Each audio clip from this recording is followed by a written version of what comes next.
Hey, everybody, this is Ken Tucker with Changecape Web. Welcome to this episode of the Marketing Guides for Small Businesses podcast. Today, I am joined by Ian Cantle and Paul Barthel, our usual guides. So, welcome, Ooh, guys. thank you. Good to be here. Yeah. So, today we're going to talk about what you should know about Google's 200 plus ranking factors, but we're going to make it simple. Instead of dealing with all 200 plus, we're going to keep it at a high level in terms of categories of things that you need to be looking at and thinking about, or making sure that the company that is doing your SEO is actually really doing for you. So, with that, I got to give a shout out to Brian Dean. He is an absolute guru when it comes to anything related to the world of SEO. And he came up with this initial list of the 200 plus. And then Advice Local's Bernadette Coleman kind of came through and said, these are really the categories that when you put what you can lump them together that really are the most actionable and the most important for most small businesses. So shout outs to both of those folks. So before we get started, let's talk a little bit about, what the ranking factors are. So, these are just really the things on a particular page or website that are going to increase the visibility to Google's search results or the other search engines. And in theory, you should be able to optimize these and start to see, improvements in your rankings over time. Caveat, your competitors are also doing this. And another caveat, Google changes things all the time. And with the world of AI accelerating the pace of change, you can't rest on your laurels. Just because you got it right and you got it good for a period of time doesn't mean you're going to be able to stay at the, in those key ranking positions over time. So this is not a one and done thing, folks. And it's way more complex than what anybody's going to tell you that they can do for $150 a month or $200 a month. This is complicated stuff, but it is, in our opinion, I think, the most lucrative thing that most businesses can do in terms of making an investment in an effective marketing strategy if you care about being found online. So with that, long intro from me today, but I'm going to turn it over to you, Ian. So let's start with what considerations should a business really think about when it comes to SEO that doesn't relate directly to that business's website? Mm. I assume we're going to circle back to a website, though, right? Yeah, Eventually, absolutely. No, we're not going to talk about websites because they don't make any difference. Nobody needs a website anymore, right? That's right. So, and that's not right. So, like ranking factors or SEO elements that aren't on your website, there's a host, right? I think it's important too for people to understand that at the core, you have to remember why SEO matters and what we'll use Google as an example because they own 93% of the search market, right? Yep. So as of today, at least when I looked it up. So the most important thing to understand is that search engines exist other than to make money through ads. They exist to fulfill your need when you're searching for something with relevant results. And the only reason why Google owns 93% of the market isn't because of advertising. It's because people have used that search engine now for years and years and years. And Google consistently, far better than any other search engine around, and even the ones that have disappeared or the new ones that have come up so far, even when they're trying to, integrate AI and stuff, Google has consistently provided us as users, just consumers looking for information or businesses looking for information, with the most relevant results, right? That's how basically Google grades websites in order to help you rank. Like if you don't have relevant content on your site, your website, and if you don't have signals to your website pointing that there's relevant content there, you will not rank well unless you have no competition, and then must be nice. You still may not rank well. You still might not rank well. But I have seen, so in rare cases when I've done competitive analysis for new clients and we're in a unique geography, we're in a unique industry, and there's only a few players in that industry, I have seen very old and very poorly designed and not heavy content sites rank really well. And that's Yeah. only because they had, I mean, this is kind of going into what you were asking, but they had their domain name the longest. They actually had a website on the internet that had been around for 15 years, whereas all of their other competitors were 5 years old. Now, all things being equal, if a competitor were to come in, like the client that hired me, builds a new website, it's SEO focused, it's got all the other signals coming from, which I'll explain in a second and answer your question, Ken. What was the you have question? all the other, what's that? Nothing. It's almost as long as your intro. So it's a long intro day. So, if all the right signals are there, you will easily outrank the other business with the older website and with bad content. So some factors, like if we were to take kind of a 30,000 foot view, we're flying over SEO land and we're looking at, well, what affects SEO? Of course, you have your on-page elements, right? You have your website. But then you have other things like your domain factors, like I was just talking about, like the age of your domain. Is a keyword in your domain name? How long has it been registered for? How long is your contract with the company? Because if they see your renewal's not coming up for another 5 years, that gives it greater credibility in Google's eyes. Then you have the on-page stuff, lots and lots of stuff there. And then you have site level factors, things like Core Web Vitals, SSL certificates, all that. I won't go into that because you told me not to. And then you have backlinks and there's different quality of backlinks, but what other sites and who is linking to your website. And then you have user experience on the website, but also user experience, things like Google reviews, Facebook recommendations, LinkedIn recommendations. All of those things are interconnected in Google's eyes. And then you have brand signals, and there's a host of other things. But I think if I were a business owner, the thing I would want to know is it's not as simple as building a website. And just because a company has a bullet point that says the website will have SEO, so many people are lured into that. But there's so many factors, like you said, Ken, there's over 200 verifiable factors that go into website ranking. And Google doesn't tell people all the factors, right? So this is just the industry verifying what they see as factors. And then we in the industry know there's far more than that. So it really behooves a business to understand that there's a lot going on here and that you really have to invest wisely and you have to invest for the long term. It's not a one and done thing. So I think I went off the rails there and I apologize, but I'm passionate about this subject. Yeah. I mean, well, and just, for you, what's interesting to me is the way you answered that is it took you a long time to get to the point to answer the question because this is complex stuff. Yeah. And, it's not just, any one individual task may or may not be simple enough. But when it comes to SEO, it's really the cumulative effect of how are you doing really for all of these things. And you always have to, like you mentioned, you always have to kind of gauge this based on your competition levels and how other people are ranking. So yeah, I mean, there's a lot here. So if I can add one more thing, Ken, like this rarely gets talked about, especially when people are thinking about like a website build, right?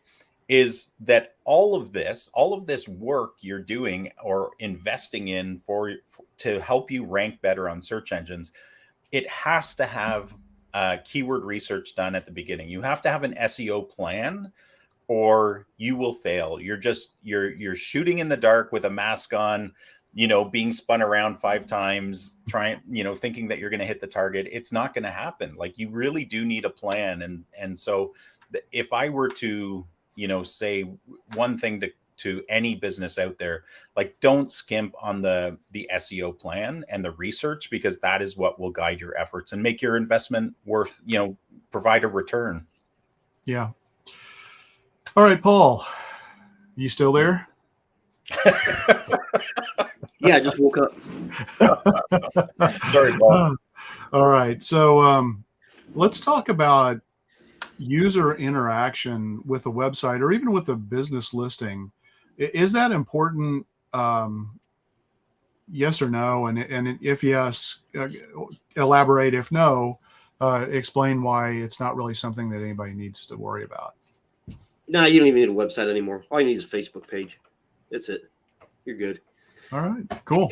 No, yes, it does matter. It absolutely does matter.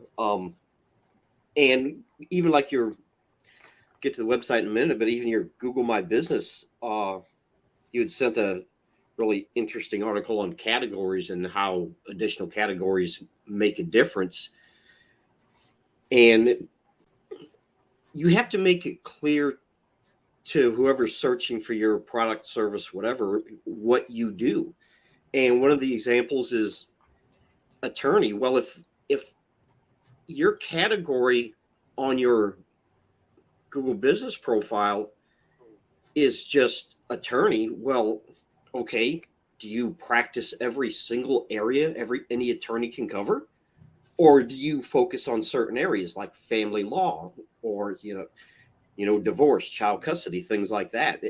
You have to make that clear. Otherwise, people they're not gonna interact. If they go to your Google business profile just as attorney, they're liable to go somewhere else because they don't know if you're the right attorney for them. If you cover or if you practice in the areas that they need help with. Well, and that's assuming that you're lucky enough that they even find you, right? Because if you pick the wrong category for your primary category, good luck showing up for search. Yeah, absolutely. And so on your website, yes, it does matter because, again, when we get into things like, and this is a kind of an area of contention about whether or not Google really uses something called dwell time. And that's how long people spend on your website. And that's where things like internal linking comes into play. What do you mean by that? Well, let's say you have a piece of content, you're a roofer and you have a page that talks about roofing overall. You want to link, roofing installation, roofing repair. You want to link out to those other pages and blog posts about those things because it helps people navigate your website. And that increases dwell time. Now, the issue with dwell time, I'm sure Google looks at it to some degree, but as much as I bitch about Google sometimes, they're not stupid and nothing exists in a silo. And if someone is looking for landscaping and they find your business and they go to your website and they call the phone number and then they leave, there was really no dwell time to speak of. Google looks at that as a bounce, but they called you, so it served the purpose. So I'm sure Google uses it to some degree or another. I don't think they look at it as a ranking factor on its own.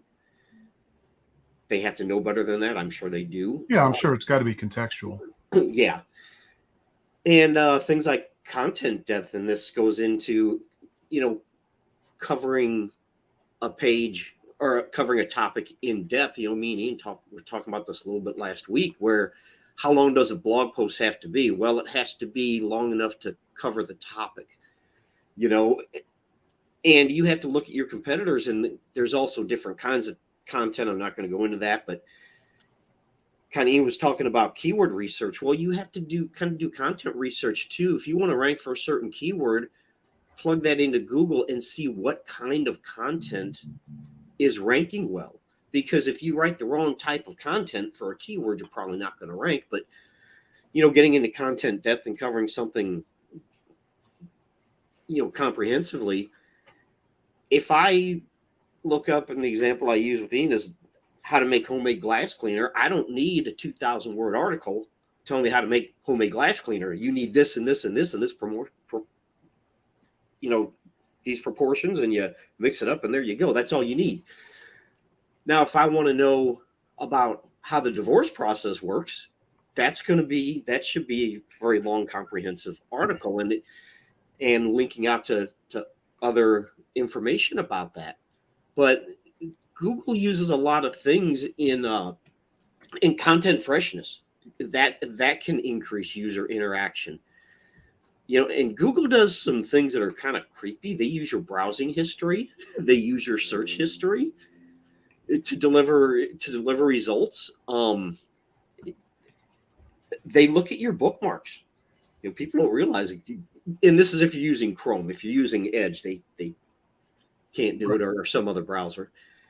That just means somebody else is watching your browser behavior. Yeah, exactly. It just means somebody else is doing that. God, that this could almost be a topic all by itself. But organic click-through rate, Google looks at that, and something they call, I think it's pogo sticking is what they call it, where they click on a result and they look at the homepage, they might click on something, then they go back to the search results and click on a different result. And that's telling Google that the first thing that this person clicked on wasn't relevant to their search query. So user interaction can be good or it can be bad. If the interaction is their pogo sticking, that can be a bad thing. Right. I guess Ian's ready to talk now. No, I just pressed the wrong button. It was not a sign at all. Yeah, no, I mean, all of this, it all obviously it got to be taken into context with, all of these other factors that are going on and things like that. Ian, you talked about kind of the big broad brush of, what all goes into SEO. Let's talk a little bit more about some of the key on-page SEO kinds of things that a business should work on. And, some of these are probably what you're sold when you buy a website is, they're going to do SEO. I mean, usually that's going to be some level of some of these on-page factors, but absolutely certainly not all of them. So Ian, what should we know about the on-page stuff? Yeah, I mean, the on-page stuff, I would say, is the core. Other than I didn't talk about Google Business Profiles or directories or anything before, but Google Business Profiles is really key too, for different reasons. But your on-page, your website is actually the only property you own on the internet. So you should be very jealous about it, meaning you should protect it, and you should invest in it. And so some key things are, of course, I mentioned it before, relevant content, right? You got to have relevant content, and you need to have enough of it. As Paul was saying, you need to have enough of it so that it covers the topic and sends enough signals to Google. Like if we recently took on a client and their website was very, very thin, meaning, pages on the website had under 100 words of content, right? It was just so thin, and there was a lot of duplicate content throughout the website on top of that. So, some of that content wasn't even unique from page to page. So, you have to have enough information that Google views it as people are going to find it relevant on the topic that you're trying to rank for. So I think that's really key just to get out of the way.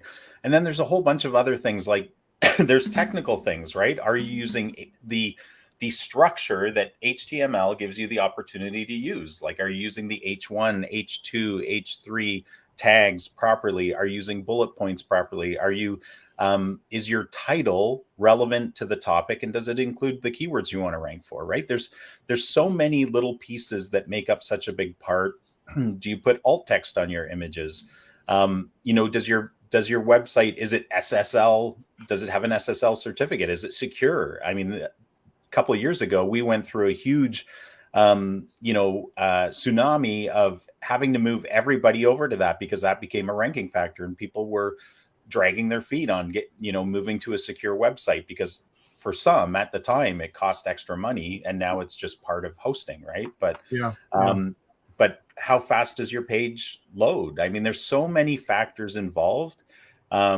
That it is overwhelming for someone that doesn't work in the business. For us and you guys, right? Like when we build websites, when we optimize websites, we're looking at everything that the people can see and everything that Google can see behind the curtain, right? And all of it has to work in lockstep together so that it can send the right signals to Google. So I always explain to people that it's your on-page stuff that attracts it's the gatekeeper. Google's the gatekeeper and lets people be attracted to your site. But then it's the content on your website that engages people and converts them, right? So you got to be very thoughtful about that. Yeah, I mean, this could be an entire talk all on itself. I think the on-page stuff is a big deal, and it needs to be done right. And I think a lot of businesses out there don't have this part right, and it's unfortunate because you have total control over it. Well, that's the thing. I mean, if you don't take care of the on-page, what are you really telling Google? You really don't care about your website. And I don't think that's the message you want to send when it's trying to figure out, should I optimize this and deliver this on search results pages for people who are looking for the kind of business or the kind of products or services that you have to offer. You just don't want to leave this to chance. And these are, like you said, this is something that's 100% in your control. Yeah, absolutely. Well, and it's, you said you don't want to leave it to chance. And the thing about that is that people need to understand, like, it doesn't magically happen. Like you gotta invest, just like you would when you have a brick and mortar location for your dental clinic or for your restaurant. You need to invest in that so that, first of all, it's attractive on the outside. It's got signage that works. The door is, doesn't squeal when you open it, like all these things that we all take for granted.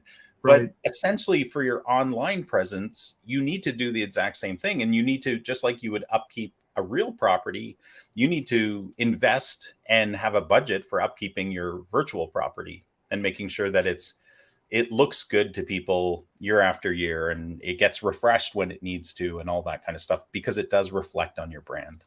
Yep, absolutely.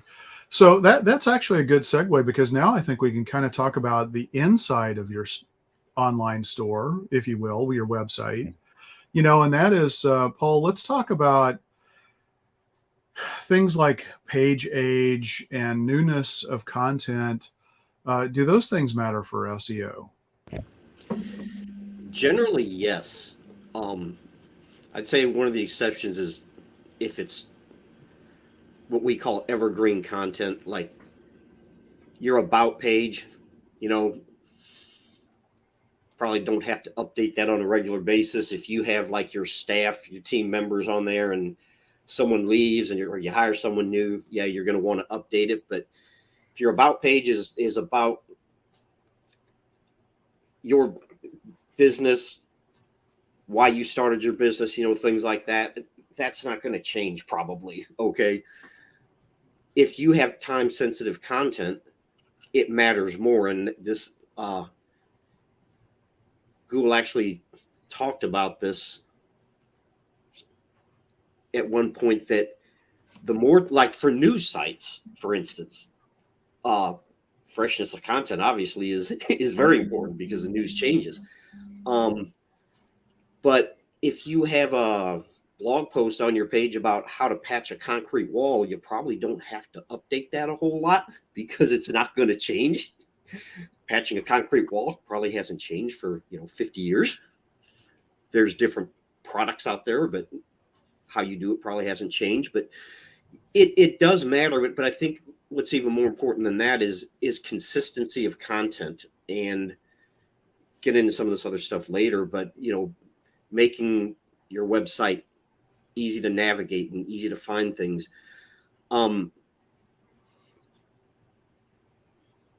Page age it does there, and if it is something that you update on a regular basis, it helps build authority. And Google is going to look at that and say, okay, this page has been around for X amount of time and it's regularly updated and the content is relevant, and that's going to help your page authority, and it's going to help that page or that blog post rank better. So you don't have to update every page of your website on a regular basis, but you do have to make sure your content is relevant and up to date if it's something that does change.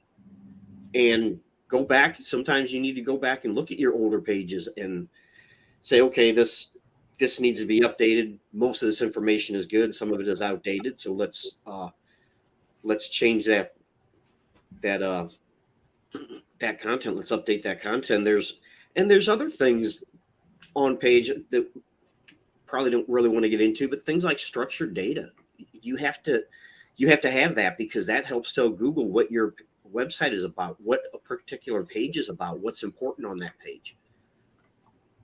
Yeah. So I wouldn't get into structured data too much.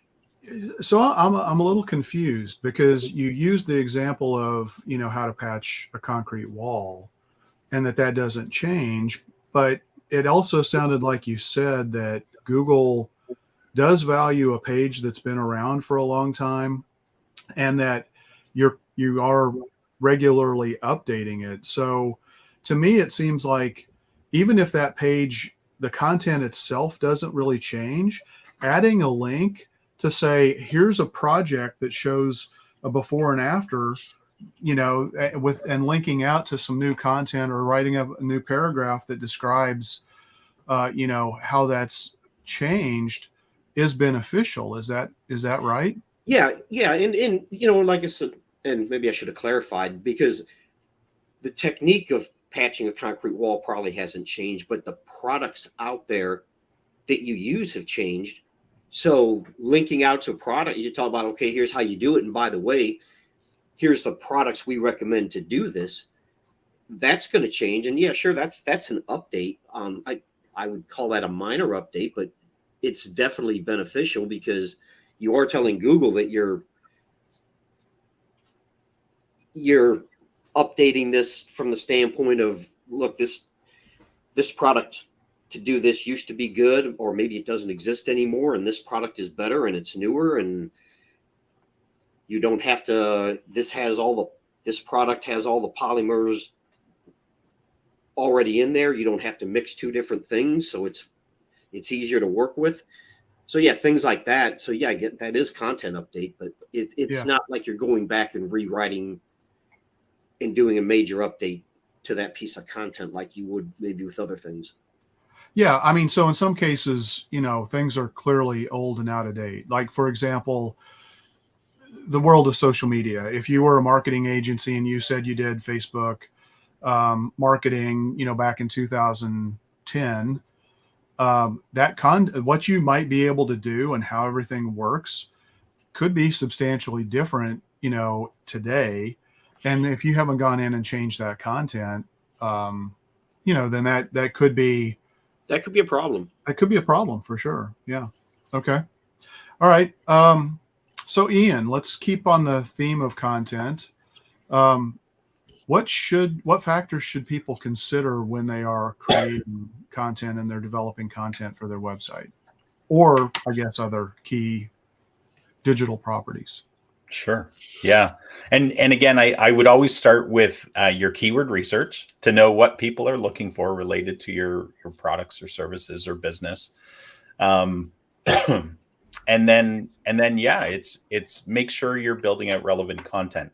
But to get a little bit more specific than that, but that's a great starting point. Like, if you do those two things, you're going to be better than a good chunk of businesses in your industry right now.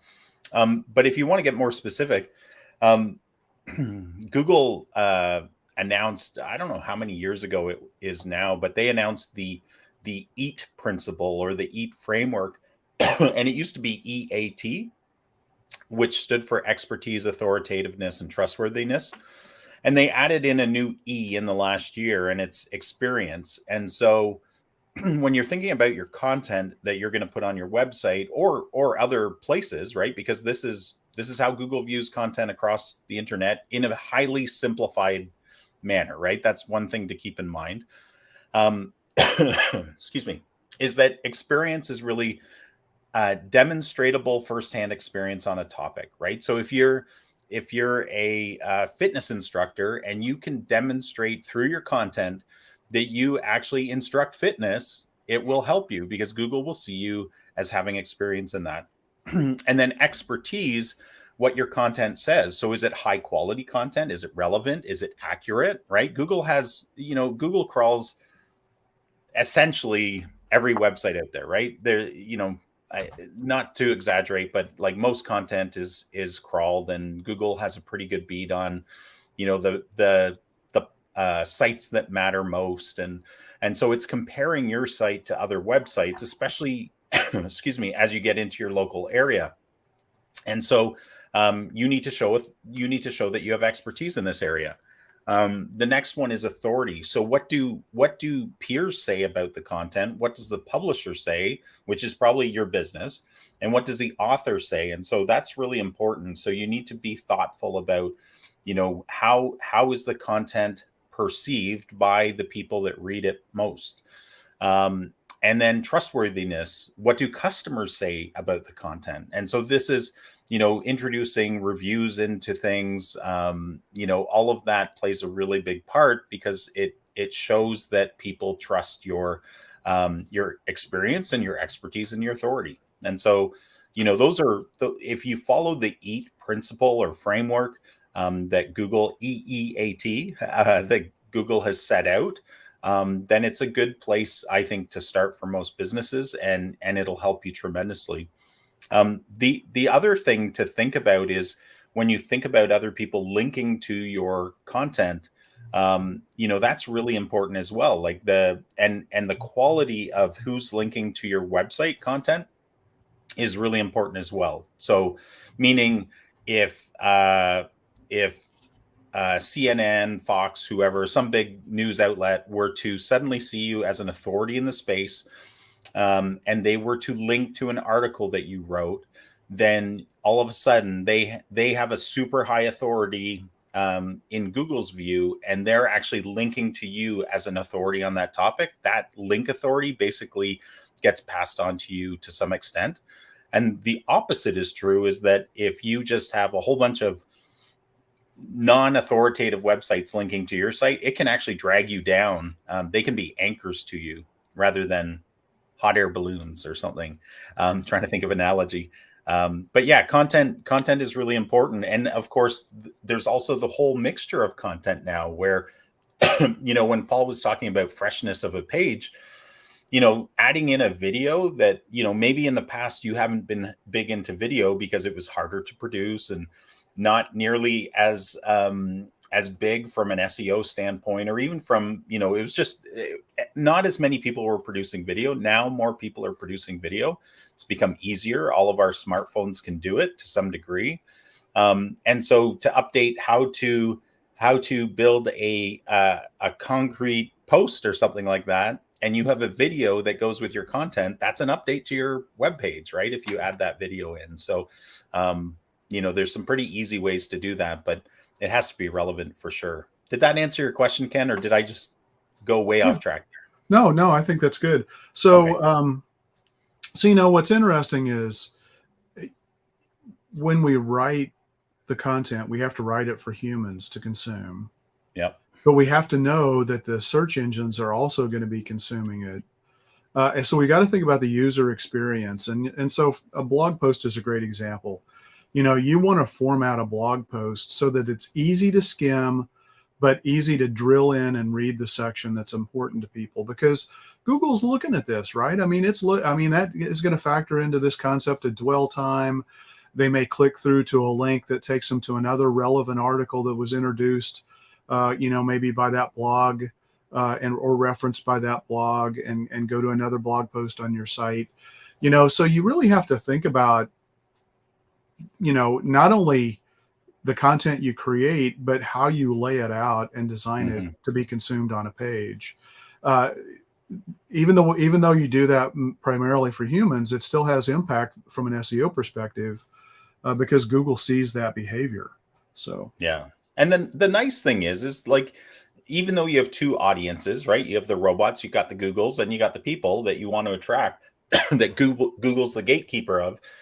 Essentially, the things that Google wants to see, like as far as how a page is laid out, how H1 and H2 and the structure works, and how bullet points are used, and how alt text is available for your images, all of that is actually highly related to the experience of the user. So they're not apart from each other. They actually intermesh. So I think if we as businesses look at it that way, it doesn't feel like kind of two tasks. It's just one directed group of tasks with two audiences. Right. Well, and the other thing about the EAT concept is, sure, it was new because it was labeled as EAT, but if you were doing good SEO practices for the long haul, it was really not a huge change. Obviously, there are some things that you might need to tweak and modify, maybe things that were elevated a little bit more in terms of importance, like authoritativeness and authorship and stuff like that. But, I mean, really, it's interesting because as much as things change in the world of SEO, if you just adhere to doing good, solid best practices, you're thorough with it, you're diligent with it, that's going to get you a long way typically. And then obviously, like I said, SEO is not a one and done thing, because you always have to look at it in terms of how are you performing against your competition, and they're not sitting still. So Paul, Hey, let's Ken, hold on, yeah. Ken. I just wanted to add to that, because I think that's such a vital thing for businesses to understand, is that, amidst the three of us here as marketing guides, have you guys radically changed? Because I know you've been doing great SEO for years now, and we've been in business now for over 8 years, and we've won awards for SEO and all that kind of stuff, right? So it's part of the three of us's core competencies for our businesses. Right. Have you radically changed what you do for SEO? No, not radically. Yeah, same here. Like, we add on, we modify, but right. yeah, the fundamentals have remained the same for at least as long as I've been doing it. Yeah, absolutely. I mean, there are a lot of people who do the, things to really where they're pushing the envelope and probably they're not good best practices. They get whacked. I mean, you just know. I mean, if it's too good to be true, if if you do something and it has an immediate impact, chances are you're going to get whacked with it. I mean, you just have to, look at this as a long game. Paul, there's been some discussion about whether or not backlinks still matter. I'd like to hear your thoughts on whether they do or not. Yeah, they do still matter. Although John Mueller has alluded to the fact that in the future they will matter less. But he didn't really go in depth about that or how they were going to do that, because Google uses backlinks to determine if it's part of what they use to determine if your content is authoritative and relevant. And they look at like the age of the domain, age of the linking domain, and how, like, if you have a backlink from a .edu or .gov, that Google's going to give that a lot of authority. If you have, why is that? Because they're just considered highly authoritative websites, and if they think your content is good enough for them to link to, Google's going to look at that and say, okay, if it's like Forbes linking to something on your website, if Forbes thinks something on your website is good enough for them to link to, Google's going to take notice of that. Yeah. So it's important. I mean, I could get into some technical things, but the number of linking pages, and here's something, and that's, which basically number of backlinks you have. But something that's interesting is that the first backlink you get from an authoritative domain carries like 80% of the weight. And additional links from that same domain mean less. So getting a bunch of links from one high authority domain is going to help you less than getting 2 or 3 links from 2 or 3 different high authority domains. Okay. So diversity of links and link quality. Yes. And, and Ian talked about this. If you have bad links or links from spammy websites, or what Google considers spam forms. That can actually hurt you. You need to look at that and disavow them. I don't know that there's some debate on how much weight Google really puts on that, because you can't really control who links to your website. You can go into Search Console and tell Google to disavow them. But at the same time, I mean, that can be a career in itself, So there's some debate on how much Google will actually ding you for. I'm sure they look at it, and if it gets excessive, it will definitely hurt you. But if you have a few bad links, I don't know that Google really is going to penalize you for that. Yeah, I think it's going to be probably more the abusers, right? I mean, Right. there are people who intentionally went out there and just found any old website that literally would give them a link, and Or they would buy links. Yeah, buying links, regardless of the quality of the website, whether it was relevant content. They just wanted to get that link, and that's a bad practice. Have you guys come across the comment linking strategy? It's not as popular anymore, but it's a horrible strategy where it's very spammy, where you find websites that allow you to leave a comment to a blog post, and you have some crap content in your response, your comment, and then you have a link to a website. And this, Yeah, we took over a website, I want to say like 6 years ago, and they had amazing backlinks at the time, but they were all, the previous SEO company had done this black hat strategy, and it ended up starting to hurt them, right? Because Google started to zone in on that as something that was a penalized type activity. And so, we had to disavow all of those backlinks because they were crap. Yeah, definitely. But at one time it worked. Yeah. And one thing, if you're linking out, this a little off topic, but if this goes for both internal links and if you're linking out from a page or post on your website to another website, and you should do that. A lot of businesses say, well, why would I link to another website? Well, you don't want to link directly to your competitor probably, but it sends signals to Google. But what I've seen is, and you shouldn't do this, you have what's called anchor text. That's what people click on to go to another page. And you're trying to get your page to rank for a particular key phrase, and you use that key phrase as the anchor text to link out to something else. I see it all the time. And don't do that. That's a bad thing. Yeah. Why? Because it dilutes the authority. So you're sending mixed signals to Google. It's like, okay, it looks like you want your page, your content to rank for this topic, this key phrase, and that's a whole nother issue, topic versus key phrases. And yet you're using this anchor text to link out to another page. With the same keyword. Exactly. Yeah. So keyword cannibalization. Yeah, I guess you could call it that. To me, keyword cannibalization is if you have two pieces of content that you're trying to rank for the same key phrase or the same keyword. But yeah, I guess in a way it is that, because you're basically sending mixed signals to Google. Yeah. Ian, let's talk about directories. I mean, several years ago there was a huge buzz. You got to have the name, address, phone number, and therefore you got to be on multiple directories and be on as many of these as you can. Is that still right? Is what's changed, if anything, in regard to directories, and how those links either help or hurt or could hurt from an SEO perspective? Sure. Yeah. My viewpoint is that nothing has changed. I think just like Paul has said, sometimes Google Nothing gives ever?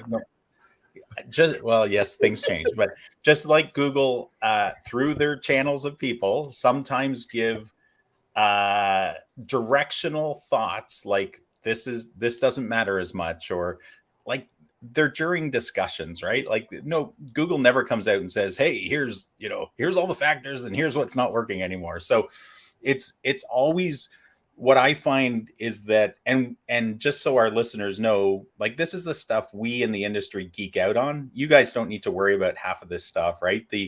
Whether it's controversial or not, just stay away from black hat stuff, which is obviously black hat, and focus on what, hiring a good SEO company usually solves all this for you, because they do banter around about what's working and what's not. But the anecdotal evidence still suggests directories are valuable.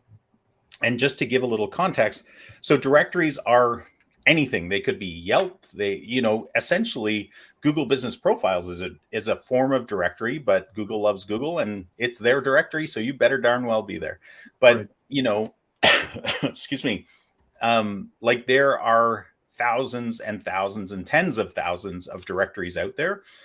And the key is to get on the ones that are the biggest and the most relevant and the ones that have the most authority to pass on to you, for two reasons. Or industry specific. Or industry specific, yeah. And you raised the idea of NAP, Ken, and that's name, address, phone number. Having that consistent across the internet is absolutely still vital. If you send different information to Google about your location, your phone number, and one of the things that pops up a lot is that we use tracking numbers, right? When we're doing source attribution, we're trying to figure out, like, okay, where does this lead come from? Did they come from organic traffic? Did they come from paid traffic? Did they come from social traffic? Whatever. And so we use substitutive phone numbers so that we can track, like, that person came through Google Ads and they phoned us. And so people get a little hung up that, how does that affect my NAP?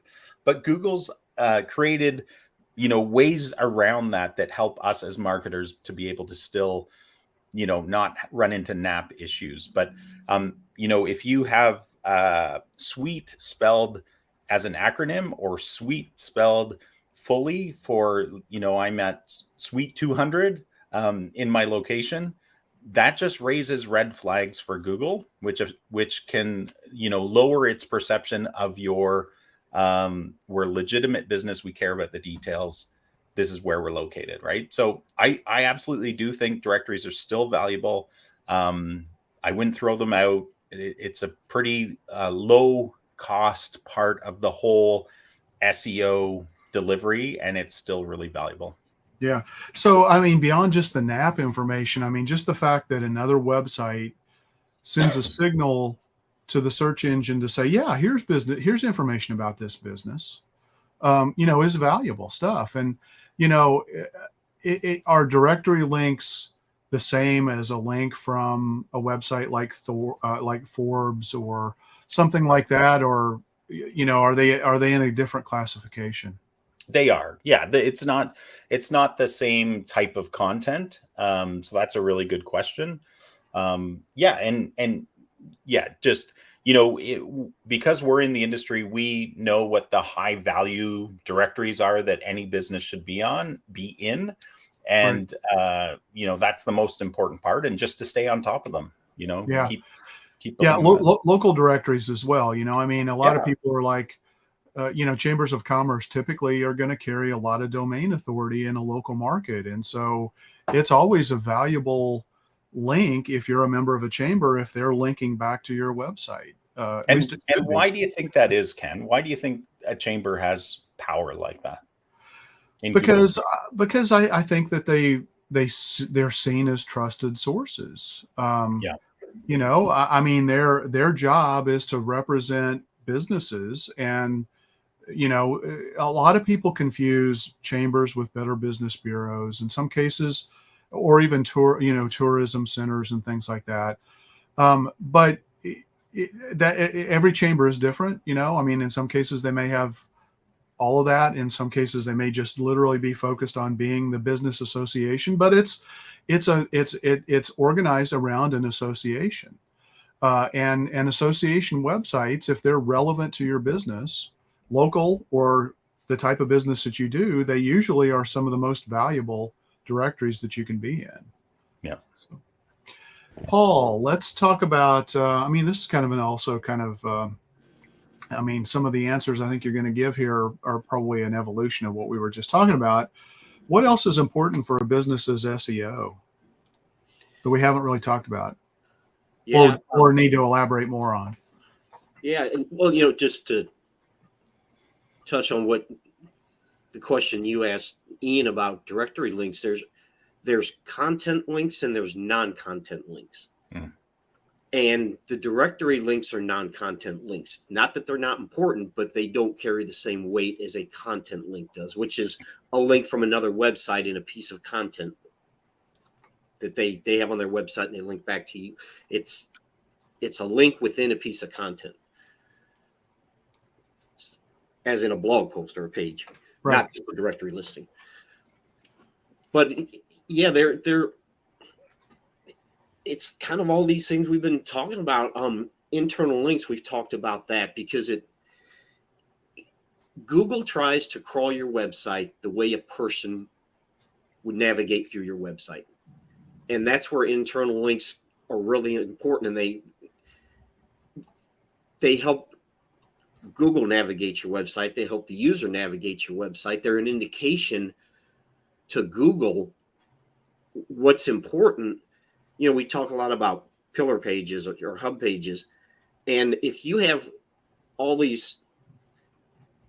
have this hub page and then you have your supporting pages and they should link back and forth to one another, but ultimately you're going to have more links from these supporting pages pointing back to your hub page. And that tells Google this page is really important. And that's the page you really want to rank, because someone lands on that page. Now you have links to all those supporting pages. They can find them very easily. And it goes to something we call orphan pages. And you see this with, service pages or service area pages where they're important. It's not really something that you're trying to rank from an SEO perspective, probably, but you still have to have a link. You still have to some way link to those pages so that Google can find them. You probably don't care so much if a person finds them, but you're telling Google this area is important to my business. And I provide this service in this area, and that's going to help you in local search and in Google Maps. And that's why doing posts on your Google business profile and linking back to a relevant page to whatever that post is, you're sending a signal to Google saying this page is important, or that this service, this area is important for my business. And so that interconnectedness, as we call it, is extremely important. It's the same thing with your social media profiles. Ian talked about video earlier. If you're doing video, you should link back to relevant content on your website. The whole idea is to get people and Google to your website. And so people know this is what we do. These are the areas we serve. And, talking about Google Business Profile, you need to keep that updated. A few years ago, Ken, you and me went to we looked up this restaurant. We're going to go there for lunch. And according to their Google, it was Google My Business at the time, they were open, and we get there and they're closed. It's like, well, I'll never go there again. They don't care enough to let people know when they're open or closed. Yeah. These things are important. And it's not just important to people, it's important to Google. If your information is wrong, Google's going to say this website isn't that important. Yeah, I think a lot of people think that they can get by with either like a Google business profile, or they can get by with a single, a simple website. The reality is, if you're trying to show up in Google Map results, which, by the way, every local business should fight like hell to show up for those, because that's where 60 to 70% of all clicks and phone calls happen. Even though that's a Google Map, the Google Map property is probably most closely equated to the Google business profile. That you only get there when you're optimizing your website and you're doing all of these things. You're sending signals that, Google's seeing that the information about your business is listed the same everywhere. You're getting all these citation signals, the non-content signals, from the directories. You're getting content signals from all these different sources. That definitely factors into both your Google business profile and to your website if you connect them and you actively manage them in conjunction with each other. If you don't, it may happen, it may not. You may get lucky, but you probably won't.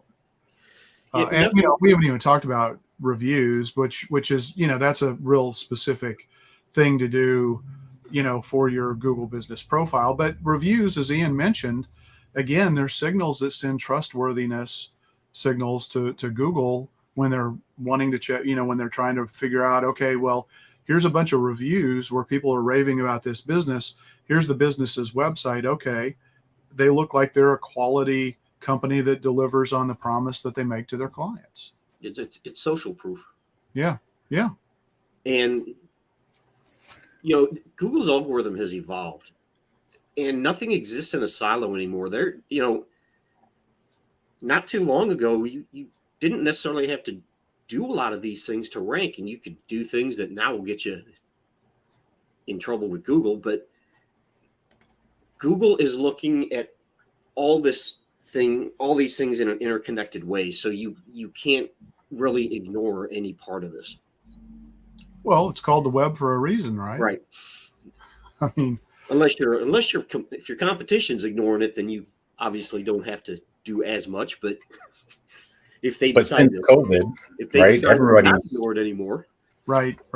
But yeah, like Ian said, I mean, with so many businesses saw just an explosion of their business over the last couple of years because people had time or money to invest. And the competition levels went way up. People realized I can't rely on my in-person store as much as I used to. Maybe that was the only thing that they were relying on. So they had to make investments in creating aspects of their website that would allow people to take that next step. So, virtual appointments or things like, or even, delivery or takeout, kind of things. So Ian, what, have any last thoughts? No. Okay. Just invest in SEO.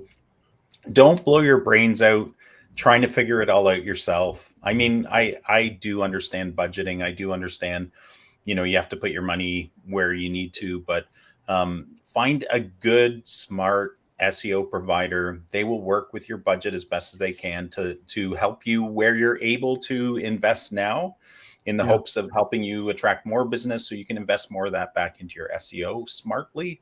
And if you do that, you will continue to get better and better results at this, and organic results have a much higher ROI for the business than most other sources. So don't get caught in the paying per lead thing that I see so many businesses going for. Yeah. Do take a balanced approach. Well, they're trying to press the easy button.